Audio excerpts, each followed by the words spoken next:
Vamos lá, irmãos, voltei novamente, paramos aqui na Epístola aos Hebreus. Nós iremos aí dar continuidade, finalizando essa matéria, né? Introdução do Novo Testamento. Vamos lá, vamos passar para a próxima. O que nós temos aqui? Data local da redação. Data, tempo antes da perseguição promovida por Nero. Você vai ver aí que está entre 64 e 68 depois de Cristo. E também da destruição de Jerusalém, 70 anos depois de Cristo. Qual foi o local? Foi alguma parte da Itália, né? Então você vai ver aí dentro da Epístola aos Hebreus, o local, a data, toda essa apresentação teológica. Esboço da Epístola, página 219 e 220 do livro. Vamos agora à Epístola Gerais, capítulo 3, página 221. Epístola Gerais, terminologia, Epístola de Tiago, autoria, data e local da redação, esboço da Epístola, primeira e segunda Epístola de Pedro, autoria, data e local da redação, primeira e segunda de Epístola também, né? Vamos lá? O que nós temos aqui dentro dessa apresentação teológica? Epístolas Gerais, terminologia, né? É o que nós iremos agora retratar dentro desse assunto. O termo Epístolas Gerais, ou até mesmo católicas, é utilizada para se referir ao grupo formado por 7 epístolas. Olha que interessante, meu irmão, essa apresentação dentro da introdução teológica do Novo Testamento. Nós temos aqui epístolas gerais, que significa católicas. Então, quando você vê esse termo por nome de católicas, está falando das 7 epístolas gerais. E quais são essas epístolas gerais? Nós temos aqui Epístola de Tiago, 1ª e 2ª Pedro, Judas, 1ª e 2ª e 3ª João. Foi usado pela primeira vez por Eusébio de Cesareia durante um período de 263 e 340 depois de Cristo.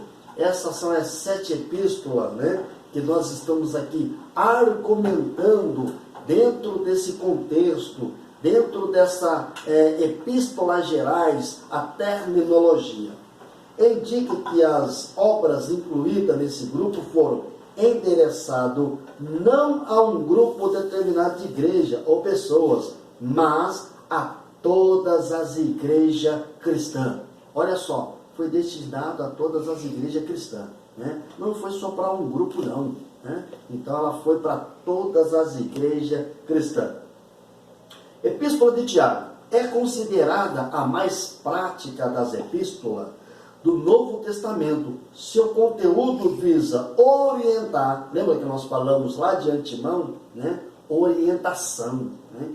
Então a Bíblia, ela está cheia de coisas boas quando falamos da orientação.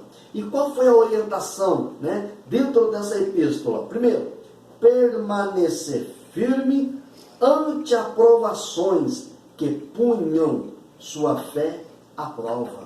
Irmãos, olha que interessante, olha o impacto dessa epístola, né? Dentro desse conteúdo, dessa contextualização, né?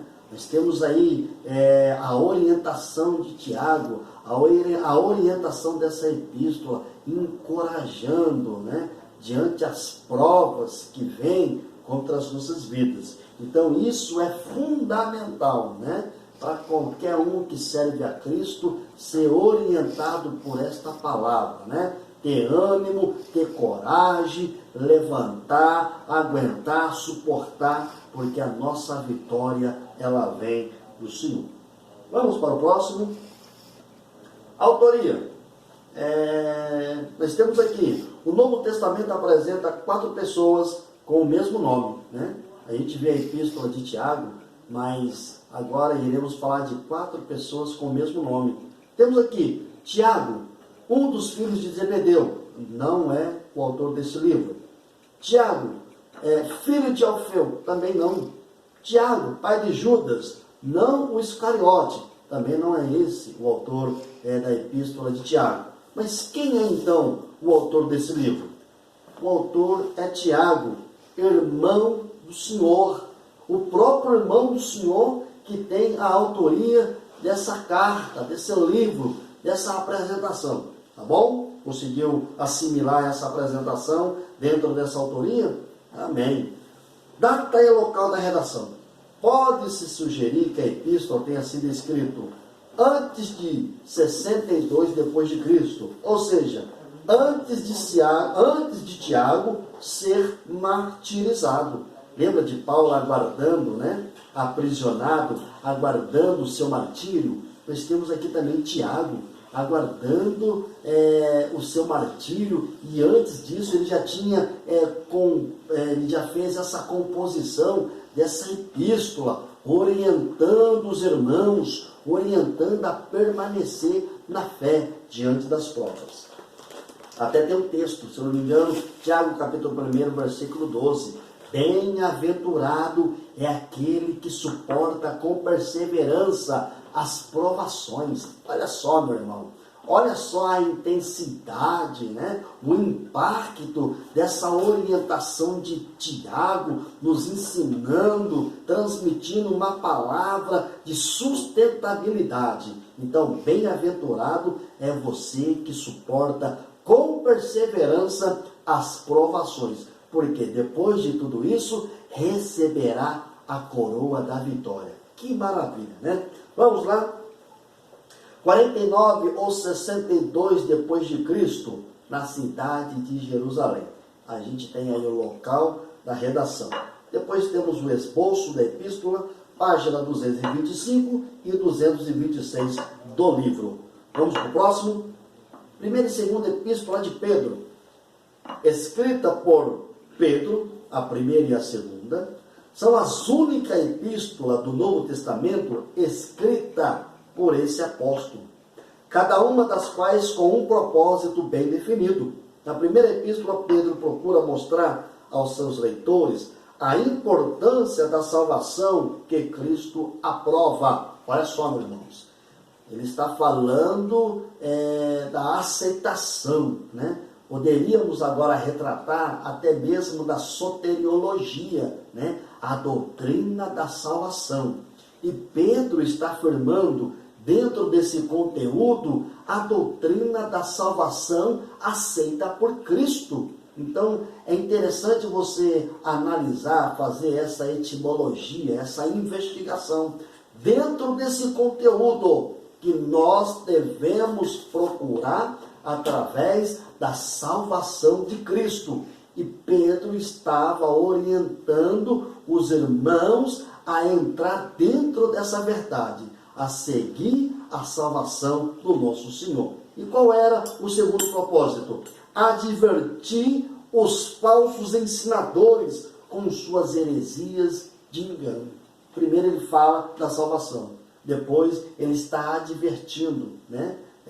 Os falsos mestres, os falsos doutores, os falsos profetas que estavam querendo introduzir dentro da igreja as suas falsas religiões, né? Então Pedro, ele está advertindo dentro dessa questão, ele está advertindo dentro desse repertório, ensinando os seus irmãos a andar na verdade e aceitar a aprovação da salvação. Qual foi a autoria? Essa autoria é de Pedro, primeira e segunda, o apóstolo. Data e local da redação. A data possivelmente tem ocorrido em 64 depois de Cristo, na localização de Roma, né? Nós temos aí a sua dedicação, a sua redação e o local aonde Pedro teve esse momento de inspiração de poder redigir. Esboço da epístola 228, 229 e 230 do livro. Vamos lá? Nós temos agora aqui o próximo. Epístolas Gerais, parte 2, capítulo 4, página 231. Primeira, segunda e terceira epístola de João, autoria e destinatário. objetivo da epístola, esboço da epístola, primeira, segunda e terceira, epístola de Judas, autoria e destinatário, objetivo da epístola. Primeira, segunda e terceira epístola de João é conhecido como epístola joanina.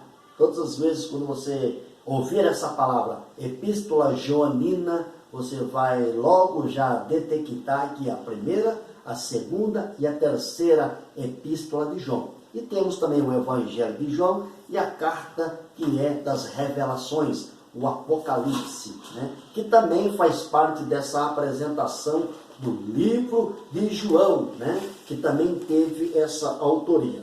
Nós temos aí que engloba 3 gêneros literários distintos dentro dessa literatura canônica. Quando nós falamos de literatura ou leitura canônica, nós estamos falando daquilo que é sagrado. Evangelho segundo João, primeira, segunda e terceira epístola de João e o Apocalipse. Foi o que nós falamos aqui já de antemão, trazendo aí esse repertório, né? Para que possamos entender e angariar o nosso conhecimento. Autoria e destinatário. As epístolas joaninas compartilham a autoria do mesmo autor, né? Foi falado aqui já o autor que é João.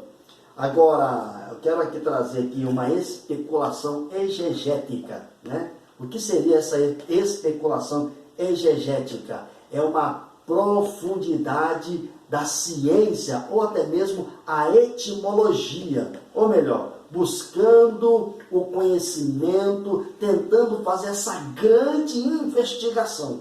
Então nós estamos agora dentro dessa interpretação que é a exegética, de entender a senhoria eleita e os seus filhos.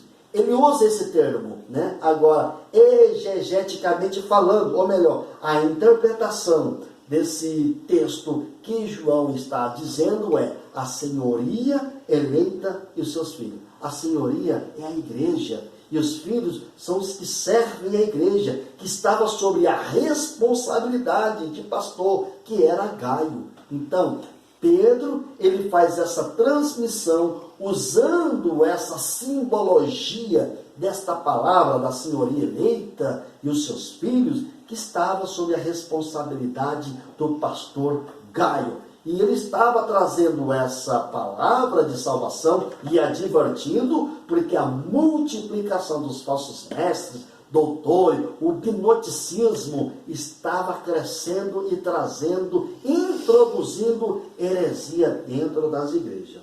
Vamos lá. Qual é o objetivo da epístola? Garantir a segurança cristã, coibir toda a ideia contrária à verdade do Evangelho. Na segunda epístola era advertir as heresias dos falsos mestres na ideia dos gnosticismo. Foi o que nós acabamos de falar aqui. Então ele estava retratando esse assunto. Pedro, ele tinha ali uma apresentação até mesmo teológica, de poder transmitir essa apresentação dentro desse cenário. Vamos lá? Esboço da primeira, segunda e terceira epístola, na página 235 e 236 do livro. Vamos para o próximo? O que temos aqui no próximo? Epístola de Judas. Com apenas 25 versículos, é uma das menores obras do Novo Testamento. E por incrível que pareça, a menos lida, né? Você pode aí ter esse cenário que muitas pessoas leem pouco, né? A epístola de Judas. Mas durante muito tempo foi posta em dúvida a confiabilidade a texto canônico. Os livros, já de antemão, né, eles teve que passar pelo crivo, né, para ser sagrado, canônico ou não. Então, teve aí uma dúvida dessa confiabilidade deste livro, que é o livro de Judas. Mas depois eles conseguiram descobrir que a epístola é a das mais valiosas ferramentas de edificação de que a igreja cristã dispõe. Olha a ferramenta, meu irmão, né? Teve aí uma dúvida de confiabilidade, né? Pelos livros canônicos, Poderiam chamar de livros apócrifos, mas não foi, porque eles tiveram aí uma pequena dúvida se era canônico ou não. Mas depois eles descobriram a valiosidade, essa ferramenta de edificação que é a Epístola de Judas. Autoria e destinatário. Poderia ser o Tiago, irmão do Senhor Jesus, e líder da igreja de Jerusalém. Poderia ser o Tiago. Mas comprova a autoria de Judas, também irmão do Senhor Jesus, irmão de Tiago. E o destinatário foi a mesma igreja de Pedro, onde destinou sob os cuidados de Gaio. Né? Você vê que a epístola de Judas, ela também teve um destinatário. E foi para a mesma igreja que Pedro estava retratando. A senhoria eleita, né? Estava retratando com a senhoria eleita e os seus filhos, né? Estava sob a responsabilidade do pastor Gaio. Então, a epístola de Judas também está retratando com essa igreja, né? O seu destinatário foi para esse povo também. Opa, parece que eu vi prova aqui. Está vendo aqui? Isso aqui vai cair na prova, tá? Então, eu quero que você preste muita atenção. O objetivo da epístola era combater as terríveis heresias que começaram a surgir dentro da igreja. O objetivo era combater as heresias, né? Então, esse é o objetivo que a epístola de Judas está apresentando. Combater as heresias. Falsos mestres com seus nefastos ensinos. Judas, então, aplica a plena soteriologia, mas muda o itinerário. Ele estava aplicando a soteriologia, ele estava falando sobre a doutrina da salvação, mas quando ele descobre que estava tendo heresia, que estava tendo falsos ensinadores, ele muda a sua contextualização, ele muda a sua transmissão da soteriologia, da doutrina da salvação. Aí ele entra com advertência. E qual seria a advertência? Era mostrar aos seus membros sobre a aproximação desses ensinadores falsos, profetas, falsos mestres, falsos doutores. Então ele muda agora a doutrina da salvação para advertir. E olha só o que diz assim: muda o itinerário da carta por conta das heresias. Então ele mudou tudo. Bom, ele estava começando com a salvação, de repente ele muda. Ele começa a falar sobre essa multiplicação, né, heréticos que estava trazendo essas falsas doutrinas. Então é bom a gente ressaltar dentro dessa definição, né, da epístola de Judas, e entender que o controle sempre está nas mãos do Senhor e que tem colocado pessoas certas para trabalhar dentro do ofício, o cargo ministerial, a sua incumbência de poder saber retratar com qualquer tipo de trabalhos que querem opor contra o reino de Deus. Tá bom? Então você conseguiu pegar aqui, vai cair na prova. Vamos lá. Apocalipse. Olha só que legal, para quem gosta de escatologia, isso aqui é um prato cheio, mas aqui só está o basicão, né? A gente vai falar um pouco dessa introdução, né? Mas o livro mesmo está cheio dessa escatologia, é o próprio livro escatológico. Aqui é apenas uma apresentação da introdução do Novo Testamento, e nós temos aqui a apresentação escatológica, o básico do básico. Capítulo 5, página 239. Vamos ver o que tem aí. Vamos voltar aqui. Destinatário, ou melhor, autoria, destinatário, data e local da redação, as 7 cartas às igrejas da Ásia, Éfeso, Esmirna, Pérgamo, Tiatira, Sardes, Filadélfia, Laodiceia. Resumo da estrutura do Apocalipse. Esboço do livro. Nós estamos chegando no final, tá? Foi muito bom estar com vocês, mas estamos finalizando aqui. Vamos lá. O que diz aqui sobre essa primeira apresentação do Apocalipse? Temos aqui a autoria. Lembrando aqui que nós falamos um pouco da apresentação joanina, né? A primeira, a segunda, a terceira epístola de João, os evangelhos de João, e agora trazendo esse repertório que é a carta das revelações, que é o Apocalipse.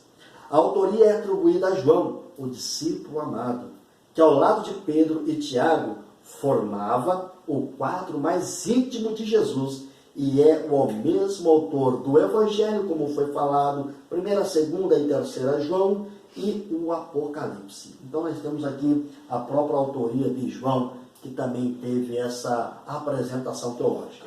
Qual foi o destino? Primeiro, nós temos aqui a apresentação do destinatário. Foi para as 7 igrejas da Ásia, Éfeso, Esmirna, Pérgamo, Tiatira, Sardes, Filadélfia e Laodiceia. É endereçado à igreja do Senhor Jesus Cristo, a todos que aceitaram a Cristo como Salvador. Foi endereçado para as 7 igrejas da Ásia e foi endereçado para cada um de nós que aceitamos a Jesus como o único e suficiente Salvador de nossas vidas, o autor e consumador da nossa fé. Vamos na data e local da redação. Entre 81 e 96 d.C., na época do governo Dominiciano, ou no início do governo de Nerva, nós temos aí o local da redação, né?